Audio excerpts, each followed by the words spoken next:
Well, Dan, here we are. We're at Bridger-Teton on the last day of the last project. Yep. And I was thinking back when we got started almost 4 years ago and working through the sites and beginning this project. Mm-hmm. As I reflect back on it and think about all the work that's gone on the planning and picking this site, what's been really special about being at Bridger-Teton? Well, you know, the geography and the location here is superb. When we picked the 5 sites and you gave me the privilege of being the first one to select, this was right at the top of the list. The Jackson Hole area with the Grand Tetons and Yellowstone, that's what drew me here. But as we've come here in Jackson, what I've really found is the staff at the Bridger-Teton National Forest has made all the difference in the world. And if I would have known 4 years ago how great this was going to turn out to be, I would have asked, 3 days sooner. It's just been great. That's good. Well, I was really impressed last night at the recognition time when you were able to recognize all the Forest Service people for the hard work, and everyone was receiving standing ovations, and Leslie with the reception she received. It was obvious everybody's worked really well together. Absolutely, absolutely. And getting to this point was somewhat of a rocky road, as you know. We went through 3 different primary contacts for the project before we got Leslie about a year ago. Right. And since she came in and started leading the Forest Service as the incident commander, it's made all the difference in the world. She has just been one fabulous leader and manager. She's gotten things done. That's great. She's made a difference. Well, when we first started too, we had all the bureaucracy issues, we had the incident command training issues, we had other areas where we really needed to focus on how we were going to work with volunteers to go through the training the Forest Service required, and then also allow us to work through the BSA issues on the partnering. And I think one of the critical things is once you began working at the district level with each of the forest people and at the forest level, things really picked up. Absolutely, absolutely. It was building the relationships. The on-site visits, and we had 3 of them at this project, they made all the difference in the world because it allowed our team to meet with their counterparts and start developing communication and trust with one another. And that really came together. Our last on-site visit in May of this year, it was a love fest. I mean, we just couldn't, get and meet enough. If somebody said, this is really an issue, everybody just focused around it and tried to work the issue and solve it. Forest Service, Scout people, it really didn't make a difference. Everyone was focused on the project. That's great. With the change in the leadership here and finally working with Leslie, were there other issues that you saw that we really worked through and learned from this process? Oh, I think there are a lot of issues. Building an infrastructure to support over 1,000 people takes a lot. And we were fortunate to find the high school. That became a great base of operations. But, it's a 500 student school. So bringing 1,000 people in to a dining facility that typically serves 300 people at a time caused us to have to work through all of those types of issues: shower, water, and I think one of the big challenges of our project is we really had 3 different locations. And so we had to create 3 separate logistical support teams.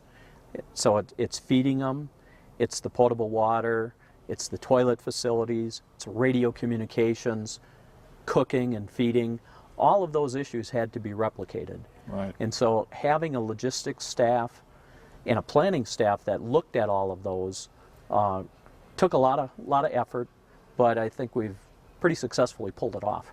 One of the imaginative things I heard about this week was the repeater issue. And you had to put a repeater at the top of the mountain. You might tell everybody about that. Well, Monday was our first day of operations. So we had all 1,000 staff and participants deployed, about 700 people up in Teton Pass. We lost some time in our staff week with radio. So Monday was really the first time we had all of our radio communications in effect. Prior to that, we had no chance to test it. By 1 o'clock in the afternoon, I thought I was going to be relieved of command. We had multiple reports of evacuations from the mountain, heat, altitude sickness, and communications was a disaster. We couldn't talk to one another. We were getting multiple reports of the same person, but of course we didn't know that until we were able to clear the fog and try to narrow it down, and we ultimately had 4 people up on the mountain. But we sat down with the Forest Service, all of our operations, all of our communications staff later that afternoon, and we went through an after-action report and review. And out of that came the idea, Mount Glory, which is 10,036 feet, sits and overlooks all of Teton Pass. And we decided we would put 2 of our people up there, 1 Forest Service and 1 OA member, and they would act as human repeaters. So from any point on the trail, they could reach Mount Glory and they could relay the message back into base camp or hit the rendezvous site within the forest. And it made all the difference in the world. Tuesday, Wednesday, Thursday, hopefully the rest of today on Friday, radio communications has not been an issue. We've been able to talk. Anytime there's an issue, people can get through. Monday, I didn't know I was going to make it, but Tuesday was like a vacation. I thought everybody went home. Well, and the safety here has been outstanding. You had 1,100 people here, almost, and the safety has been just terrific. I think there's been a few dehydrations and some issues like that, but overall it's been a very safe week. Absolutely safe week, and it was one of our primary concerns. I say the primary concern of the staff. We brought all of our key operations staff in. We met with them on Wednesday prior to the participants' arrival, and the main focus of that meeting was safety. The next day, we had all the rest of the staff came in.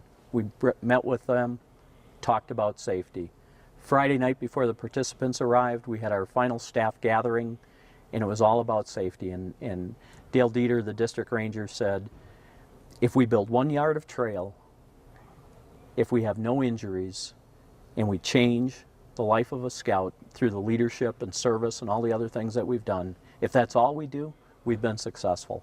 And we took that as our motto. We wanted everybody to come back, in hopefully with all the same number of body parts, and be safe. And everybody, crew leaders, squad leaders, participants, have been reinforcing that message all week. That's great. And we've had no serious injuries.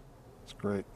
Tell me about the contributions of the Forest Service, the critical areas where they really contributed and stepped up. Well, as I just talked about in terms of radio communications, we're spread out over a large geographic area. And without their support in providing satellite radios, access to the Forest Service net here at Bridger-Teton, we would not have been able to do this project. They also helped us by finding local community support. We were wrestling with the water supply out at the Grovant and Goosewing sites.